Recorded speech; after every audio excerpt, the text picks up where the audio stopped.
Hello friends, welcome to my YouTube channel. My name is Harjeet Kaur. आज हम discuss करेंगे 21 सितंबर के डेली करंट अफेयर क्वेश्चंस। तो अगर आपको इस पर्टिकुलर लेक्चर की पीडीएफ चाहिए तो उसके लिए आप मेरा टेलीग्राम चैनल भी ज्वाइन कर सकते हो, जिसका लिंक आपको नीचे डिस्क्रिप्शन बॉक्स में मिल जाएगा। इसके अलावा हमारे जो पिछले 4-5 दिन के करंट अफेयर्स स्किप करे हैं हमने, तो उनको हम इन्हीं के साथ आगे ऐड ऑन करेंगे।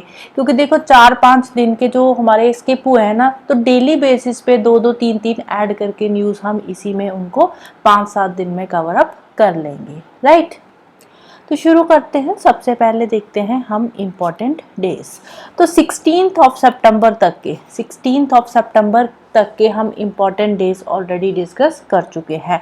तो ये जो पहले वाली स्लाइड्स है ये आपके रिवीजन के लिए है। अगर चाहो तो आप वीडियो को पॉज करके इन स्लाइड्स को पढ़ सकते हो, राइट। तो 16 तक हम डिस्कस कर चुके हैं। तो आज हम आगे 17 सितंबर से शुरू करेंगे इम्पोर्टेंट डेज।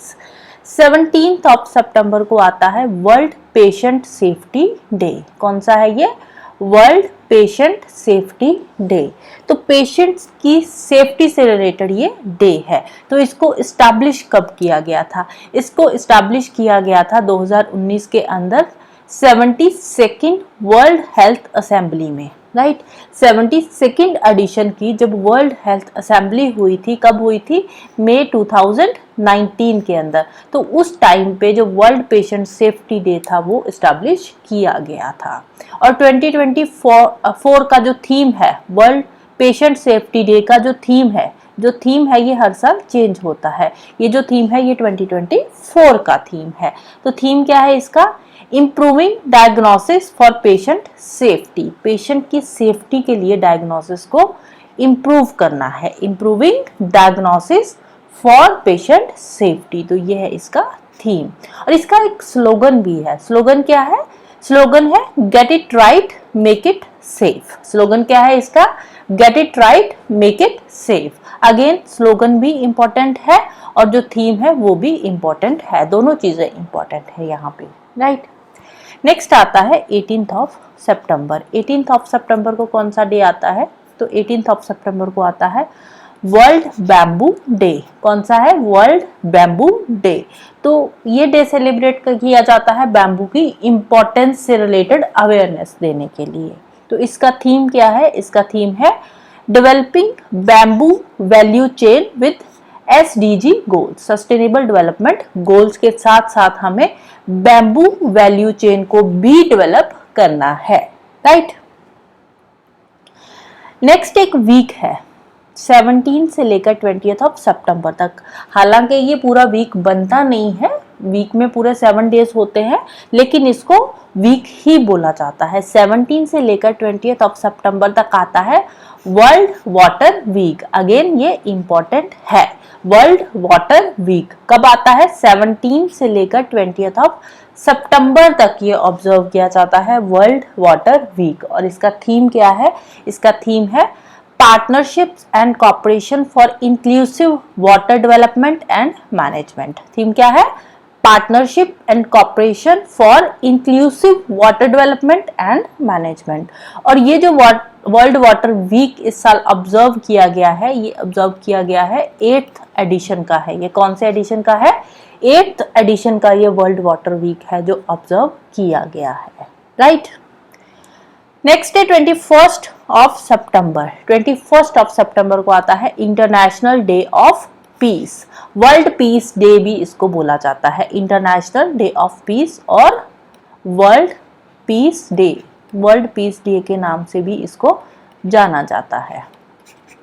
तो ये कब पड़ता है? कि आता है 21 सितंबर को। और इसका थीम क्या है? इसका थीम है cultivating a culture of peace. Cultivating a culture of peace. तो ये जो इंटरनेशनल डे ऑफ पीस है ये UN ने ऑब्जर्व किया है। तो इसके साथ UN भी आता है, international day of piece United Nations. और वर्ल्ड पीस डे कब आता है? 21 सितंबर को। तो थीम क्या है इसका? Cultivating a culture of peace. Next 21 सितंबर को ही एक और इम्पॉर्टेंट डे आता है। 21 सितंबर के यहाँ पे 3 डेज है, टोटल कितने डेज है? 3 डेज है 21 सितंबर को जो इम्पॉर्टेंट आते हैं। पहला world international day of peace, second world Alzheimer's day, world Alzheimer's day. Alzheimer क्या है? एल्जीमर एक डिजीज है, किससे रिलेटेड है? ये ब्रेन से रिलेटेड डिजीज है। एल्जीमर जो डिजीज है ये ब्रेन से रिलेटेड डिजीज है, हमारे जो ब्रेन सेल्स है उसको अफेक्ट करती है। हमारे ब्रेन सेल्स एल्जीमर डिजीज में क्या होते हैं? श्रिंक हो जाते हैं और एक नॉर्मल पर्सन की जो थिंकिंग कैपेसिटी है वो कम हो जाती है, वो चीजों को एक तरह से रिकॉग्नाइज नहीं कर पाता, राइट? एक तरह का जैसे डिमेंशिया होता है, तो उसी तरह की ये डिजीज है। वर्ल्ड एल्जीमर्स डे आता है 21 सितंबर को। और इस साल का इसका थीम क्या है? थीम है time to act on dementia, time to act on Alzheimer, time to act on dementia, time to act on Alzheimer. और थर्ड डे कौन सा आता है 21 सितंबर को? That is international red panda day. कौन सा है? International red panda day. और इस साल ये 21 सितंबर को सेलिब्रेट हो रहा है। अदरवाइज ये कब आता है? ये आता है सितंबर के 3rd सैटरडे को, सितंबर का जो 3rd सैटरडे होता है, राइट? सितंबर का जो 3rd सैटरडे होता है तब ये ऑब्जर्व किया जाता है international red panda day, right? अब ये हम क्यों ऑब्जर्व करते हैं? क्योंकि जो रेड पांडास की पॉपुलेशन है वो कम हो रही है। पिछले 20 सालों में इनकी जो पॉपुलेशन है वो 50% तक कम हुई है। और ऑल ओवर द वर्ल्ड अगर हम वाइल्ड में बात करें तो वाइल्ड में सिर्फ और सिर्फ 2500 रेड पांडास ही रह चुके हैं। क्यों कम हो रहे हैं? ड्यू टू हैबिटेट लॉस, क्योंकि हम जंगलों को काट रहे हैं, हैबिटेट लॉस हो रहा है, जिसके चलते हुए वाइल्ड में जो रेड पांडा की पॉपुलेशन है वो कम होकर कितनी रह गई है? 2500 ही रह गई है। नेक्स्ट चलते हैं क्वेश्चंस पे। आज का फर्स्ट क्वेश्चन है, world's first Asian king vulture conservation centre inaugurated in which state of India? World का पहला Asian king vulture conservation centre, Asian king vulture conservation centre है, इंडिया की कौन सी स्टेट में रिसेंटली इसको इनॉग्रेट किया गया है? तो इसको इनॉग्रेट किया गया है यूपी के अंदर। यूपी के जो सीएम है उसने इनको इनॉग्रेट किया है। एशिया का जो कि एशिया के वर्ल्ड का ये पहला Asian king vulture conservation centre है। इंडिया का भी नहीं है, एशिया का भी नहीं है, वर्ल्ड का ये पहला है Asian king vulture conservation centre. कहाँ पे इनॉग्रेट किया गया है? उत्तर प्रदेश के अंदर। तो ये है हमारा वल्चर। अब देखो जो वल्चर है ना, वल्चर की पॉपुलेशन कम हो रही है। क्यों कम हो रही है? क्योंकि अब वल्चर क्या खाते हैं? वल्चर खाते हैं डेड एनिमल्स को, जैसे कैटल वगैरह है। अब ये जो कैटल्स है ना, कैटल्स को एक पेन किलर दी जाती है जिसका नाम है डिक्लोफेनेक। पेन किलर का नाम क्या है? डिक्लोफेनेक। डिक्लोफेनेक नाम की एक पेन किलर कैटल्स को दी जाती है। अब वो कैटल्स के अंदर जाती है, उसके बाद वो कैटल जब मरती है तो उस कैटल को जब ये वल्चर खाता है तो वो जो डिक्लोफेनेक, ये जो डिक्लोफेनेक नाम की टैबलेट है ये इसकी किडनी को अफेक्ट करती है, जिसकी वजह से वल्चर की डेथ हो रही है और वल्चर की पॉपुलेशन कम हो रही है। इसीलिए वल्चर कंजर्वेशन सेंटर ये खोला गया है उत्तर प्रदेश के अंदर। कहाँ पे इनॉग्रेट करा है? यूपी के जो सीएम है योगी आदित्यनाथ, उन्होंने ये इनॉग्रेट करा है।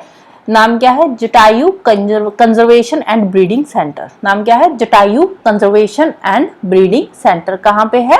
Bariwasi Campierganj range of the Gorakhpur forest division में यहाँ ये है। कहाँ पे है? उत्तर प्रदेश के अंदर, राइट? अब ये जो कंजर्वेशन सेंटर यहाँ पे खोला गया है ये किस लिए है? To improve the population of the species. क्यों? क्योंकि जो वल्चर है, वल्चर IUCN रेड लिस्ट जो है उसमें कौन सी कैटेगरी में आता है? ये आता है क्रिटिकली इंडेंजर्ड में। कौन सी कैटेगरी में है? क्रिटिकली इंडेंजर्ड कैटेगरी में इसको डाला गया है 2007 से, क्योंकि इनकी पॉपुलेशन धीरे धीरे कम हो रही है। तो ये वर्ल्ड का पहला ब्रीडिंग एंड कंजर्वेशन सेंटर है एशियन किंग वल्चर का, जिसको बोलते हैं रेड हेडेड वल्चर। क्या बोलते हैं? Red headed vulture. अब इसका जो सिर पे यहाँ पे देखते हैं ना, ये रेड कलर का है, इसीलिए इसको रेड हेडेड वल्चर भी बोला जाता है। नेक्स्ट है 15 डेज पितृपक्ष मेला। 15 दिन का है ये पितृपक्ष मेला। ये रिसेंटली शुरू हुआ है। कौन सी स्टेट से ये रिलेटेड है। पितृपक्ष मेला, पितृपक्ष जहाँ पे पितरों की पूजा करी जाती है, जो इंसेस्टर्स होते हैं, जो हमारे बुजुर्ग होते हैं, इंसेस्टर्स होते हैं, उनको पितृ बोलते हैं। तो उनको खुश करने के लिए उनकी पूजा करी जाती है। तो कौन सी स्टेट में ये पितृपक्ष मेला जो है वो शुरू हुआ है रिसेंटली? तो रिसेंटली इसकी शुरुआत हुई है बिहार स्टेट में। बिहार स्टेट में ये हर साल जो है ये मेला सेलिब्रेट होता है, पितृपक्ष मेला, जो कि 15 दिन तक चलता है। कितने दिन का होता है ये? 15 दिन का होता है। बिहार में एग्जैक्टली कहाँ पे लगता है ये? गया के अंदर। बिहार में गया के अंदर ये पितृपक्ष मेला जो है वो लगाया जाता है, राइट। नेक्स्ट है NPS Vatsalya scheme is launched for. NPS Vatsalya scheme, NPS, NPS क्या है? एनपीएस है नेशनल पेंशन स्कीम। एनपीएस क्या है? National pension scheme, national pension scheme. अब ये जो नेशनल पेंशन स्कीम है तो इसी से रिलेटेड है ये एनपीएस वत्सल्य स्कीम। अब ये वाली जो स्कीम लॉन्च करी गई है ना, रिसेंटली गवर्नमेंट ने इसको अप्रूवल दे दिया है। तो ये जो स्कीम है ये किस एज ग्रुप के लिए है? तो ये है 0 से लेकर 18 ईयर्स की एज ग्रुप के बच्चों के लिए है बेसिकली ये स्कीम। अब बच्चों के लिए कैसे? अब बच्चे कहाँ से पैसा भरेंगे इसमें? तो इसमें क्या है, जो माइनर है तो माइनर के जो पेरेंट्स है वो इसको ऑपरेट करेंगे। जैसे कोई बच्चा है तो उसका अगर बुढ़ापे की टेंशन है पेरेंट्स को, तो वो क्या करेंगे, जो पेंशन स्कीम है ना बच्चे की, वो पहले से ही ऑपरेट करना शुरू कर देंगे। तो वो जो स्कीम है वो है तो माइनर के लिए। अब ये 0 से 18 ईयर तक जो बच्चा होता है वो किस में आता है? वो माइनर में आता है। तो ये माइनर के लिए है, लेकिन इसको ऑपरेट कौन करेगा? ऑपरेट करेंगे उसके पेरेंट्स। 18 ईयर्स तक उसके पेरेंट्स ऑपरेट करेंगे।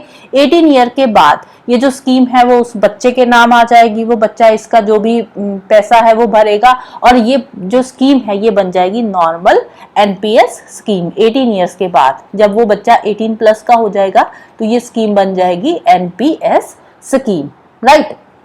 तो तब तक जो मिनिमम, अगर ये स्कीम में अगर एंटर करना है पेरेंट्स ने, तो उसके लिए minimum 1000 rupees per year, per annum है। 1000 रुपीज पर एनम जो इसका प्रीमियम है वो भरना होगा। कितना प्रीमियम है? 1000 रुपीज पर एनम इसका प्रीमियम भरना है। साल में 1000 रुपए ही भरना है।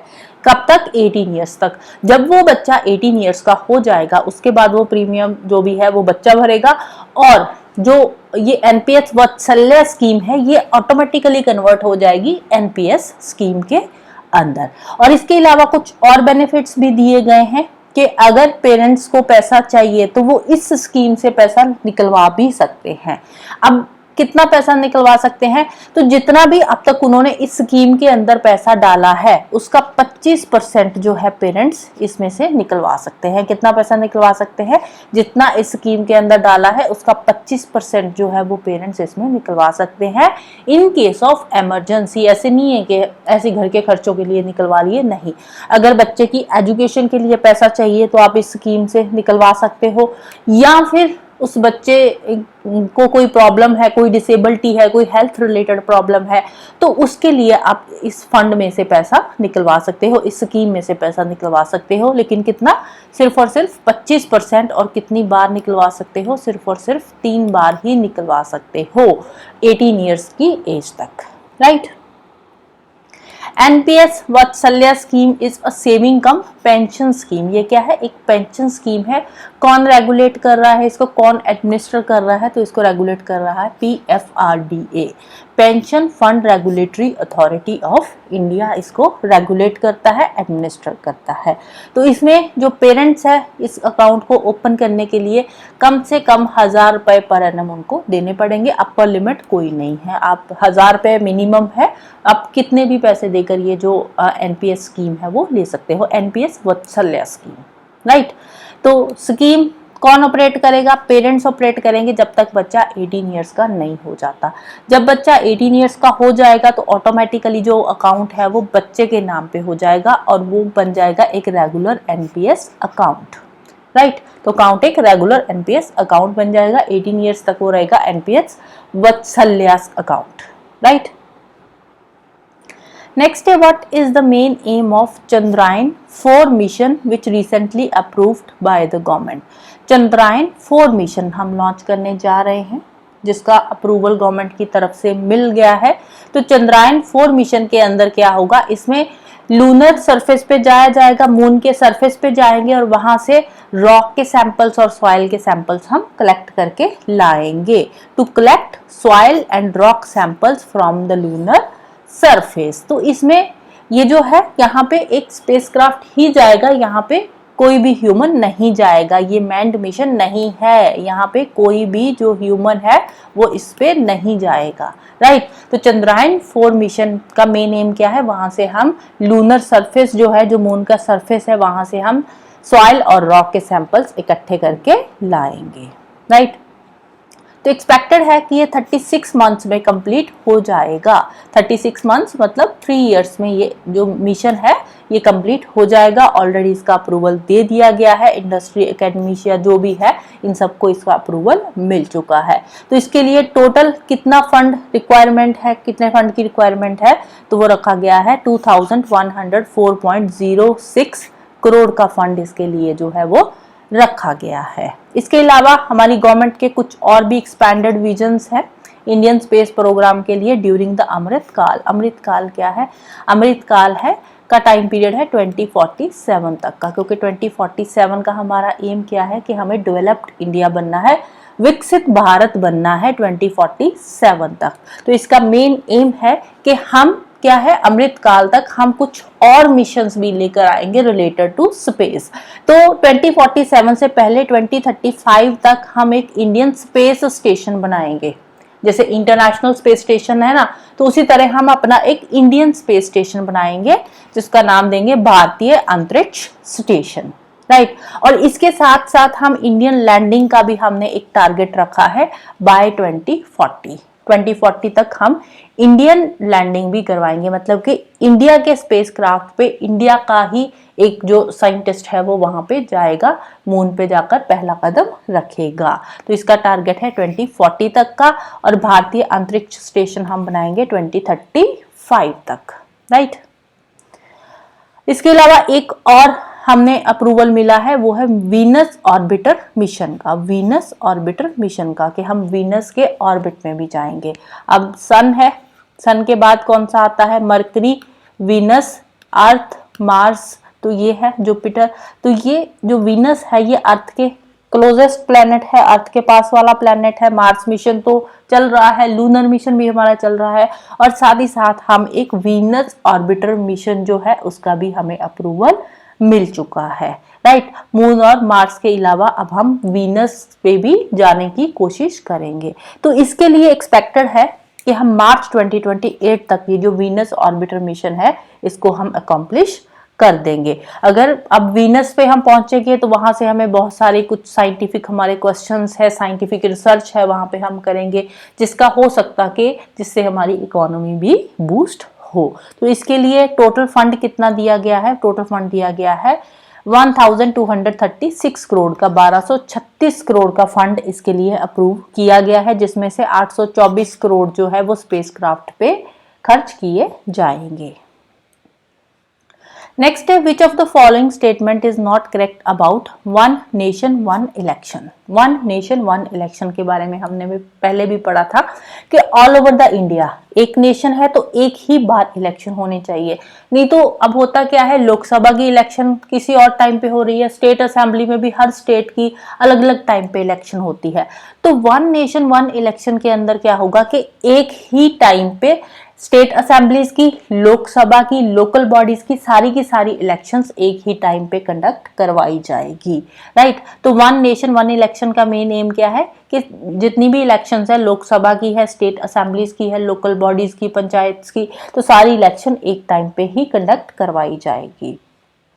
तो इसका मेन एम बता चुकी हूं। तो इससे रिलेटेड कुछ स्टेटमेंट्स है वो हमें बतानी है, कौन सी स्टेटमेंट नॉट करेक्ट है, नॉट करेक्ट हमें बतानी है। फर्स्ट है polls would be conducted in 3 phases। तो फर्स्ट वाली स्टेटमेंट ही नॉट करेक्ट है, 3 phases में नहीं होगी, 2 phases में होगी। जो पोल्स कंडक्ट होगी वो 2 phases में होगी। जो फर्स्ट फेज होगी 2 phases में होगी, उसमें जो फर्स्ट फेज होगी उसमें लोकसभा और स्टेट असेंबलीज की इलेक्शन होगी, सेकंड में जो लोकल बॉडीज है या पंचायत है उनकी इलेक्शंस होगी। तो जो इलेक्शंस कंडक्ट होंगी जहां पे वो 2 फेजेस में होगी, 3 फेजेस में नहीं होगी। तो फर्स्ट वाली स्टेटमेंट रॉन्ग है। सेकंड है ratification of states are not required, states की रैटिफिकेशन की जरूरत नहीं है वन नेशन वन इलेक्शन के अप्रूवल के लिए। Lok Sabha elections and assembly elections will be conducted simultaneously in first phase, first phase में लोकसभा और स्टेट असेंबलीज की इलेक्शंस एक साथ कंडक्ट करवाई जाएगी, बिल्कुल सही है। Second phase will be conducted with in 100 days of assembly elections, जब ये असेंबली इलेक्शंस कंप्लीट हो जाएंगी उसके विद इन 100 डेज जो लोकल बॉडीज और पंचायत की इलेक्शन है वो भी कंडक्ट करवाई जाएगी, राइट। तो ये भी स्टेटमेंट करेक्ट है। तो यूनियन कैबिनेट ने ये जो प्रपोजल था इसको अप्रूवल दे दिया है। तो इसके लिए पहले एक कमेटी बिठाई गई थी, हाई लेवल कमेटी बिठाई गई थी जिसको हेड कर रहे थे हमारे फॉर्मर प्रेसिडेंट रामनाथ कोविंद जी। तो उन्हीं ने ये अप्रूवल्स, कुछ प्रपोजल्स दिए हैं जिनके बेसिस पे ये वन नेशन वन इलेक्शन को अप्रूवल दिया गया है। तो क्या क्या रिकमेंडेशंस दिए हैं तो उससे रिलेटेड थोड़ा सा देख लेते हैं। तो इसमें वही है जो अभी हम बात कर चुके हैं कि 2 फेजेस में इलेक्शन होगी, फर्स्ट फेज में लोकसभा और स्टेट असेंबलीज की होगी और उसके बाद विद इन 100 डेज जो लोकल बॉडीज या पंचायत की इलेक्शंस है वो कंडक्ट करवाई जाएगी। अब इसके अलावा देखो अभी बात है कि अब किसी स्टेट की किस टाइम पे इलेक्शन हो रही है, किसी का टेन्योर कब खत्म होगा। अब अभी 2024 में कुछ स्टेट्स की इलेक्शन हो रही है, कुछ की 25 में होगी, कुछ की 26 में होगी। अगर हम बात करें 2029 की कि 2029 से हम जो है वन नेशन वन इलेक्शन को इम्प्लीमेंट कर देंगे, तो अगर किसी स्टेट की 2027 में इलेक्शन हुई है तो वो कैसे पॉसिबल होगा। तो उसके लिए क्या होगा कि अगर किसी स्टेट की 2027 में या 6 में कभी भी इलेक्शन हुई है तो वहां पे जो सरकार का टाइम पीरियड जो हो रखा जाएगा वो सिर्फ और सिर्फ 2 साल का ही होगा। तो 29 में उस स्टेट की दोबारा से इलेक्शंस होगी, लोकसभा के साथ ही 29 में सभी स्टेट्स की इलेक्शन होगी। अगर किसी स्टेट में 27 में इलेक्शंस हुई है तो जो सरकार होगी 2 साल के लिए होगी, 25 में हुई है तो 4 साल के लिए होगी। इस तरह की जो टेन्योर है एक बार के लिए कम किया जाएगा। और उसके बाद अब नेक्स्ट इलेक्शन जो होगी वो कब होगी, वो होगी 2034 के अंदर होगी। अब इन केस बीच में कोई स्टेट असेंबली डिसॉल्व हो रही है या लोकसभा ही डिसॉल्व हो रही है तो उस केस में क्या होगा कि जो दोबारा फ्रेश इलेक्शन तो करवानी पड़ेगी। अगर लोकसभा डिसॉल्व हो गई या स्टेट असेंबली डिसॉल्व हो गई तो उस केस में जो फ्रेश इलेक्शन होगी वो रिमेनिंग टाइम पीरियड में होगी, राइट। जो रिमेनिंग टाइम पीरियड है उतने टाइम पीरियड तक ही करवाई जाएगी। से फॉर एग्जांपल 2031 में लोकसभा जो है वो डिसॉल्व हो गई है या कोई भी स्टेट असेंबली डिसॉल्व हो गई है तो 31 में जो उस स्टेट की या लोकसभा की इलेक्शन होगी वो 34 तक ही करवाई जाएंगी। उस टाइम पे जो सरकार बनेगी वो 5 साल के लिए नहीं बनेगी, वो बनेगी रिमेनिंग टेन्योर के लिए, राइट। तो ये है पूरा मुद्दा वन नेशन वन इलेक्शन का। नेक्स्ट है 4th global renewable energy investors meet and expo held in, 4th edition का है ये global renewable energy investors meet and expo. ये कहाँ पे हुआ है, ये रिन्यूएबल एनर्जी के फील्ड में ही हम आगे बढ़े तो उससे रिलेटेड ये मीटिंग हुई है। तो ये कहाँ पे हुई है, ये हुई है गांधीनगर में। गांधीनगर कहाँ पे है, गुजरात में। गांधीनगर गुजरात के अंदर ये मीटिंग हुई है। तो इसका थीम क्या है, इंपॉर्टेंट है अगेन, इसका थीम है मिशन 500 गीगावाट।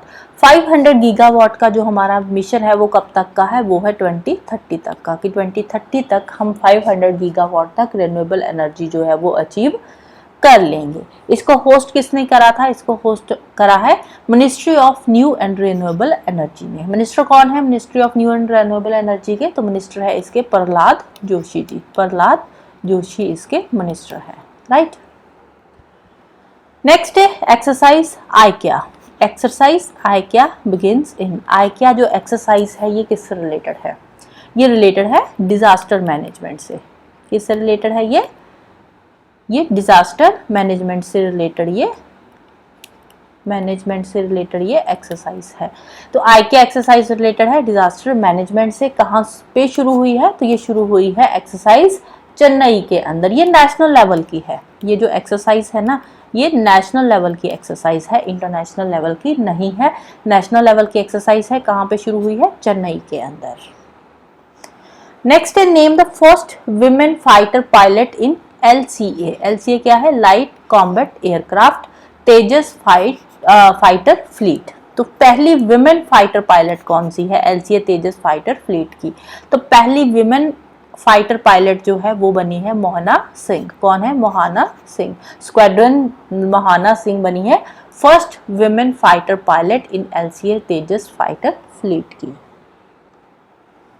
नेक्स्ट है who has been appointed as the CMD of NALCO. NALCO के CMD कौन अपॉइंट हुए हैं? नालको क्या है? नालको है national aluminium corporation. National aluminium corporation ये क्या है? ये एक नवरत्ना कंपनी है। ये एक नवरत्ना कंपनी है। तो इसके CMD कौन अपॉइंट हुए हैं? CMD अपॉइंट हुए हैं ब्रजेंद्र प्रताप सिंह। कौन है? ब्रजेंद्र प्रताप सिंह। नेक्स्ट है who has been appointed as the brand ambassador for ports ministry. Ports ministry के ब्रांड एम्बेसडर अपॉइंट करे गए हैं मनु भाकर को। किसको अपॉइंट करा है? मनु भाकर को। ये 2 ब्रॉन्ज मेडल लेकर आई है पेरिस ओलंपिक्स के अंदर। कितने ब्रॉन्ज मेडल आई है? 2 ब्रॉन्ज मेडल लाई है। किसमें? पेरिस ओलंपिक्स में। नेक्स्ट है who has been appointed as the new head coach of Indian women's football team. Indian women's football team के नए हेड कोच कौन अपॉइंट हुए हैं? तो वो है संतोष कश्यप जी। कौन अपॉइंट हुए हैं? Santosh Kashyap, right. So that's all for today. Hope you like this video. Thank you. Bye bye and have a nice day.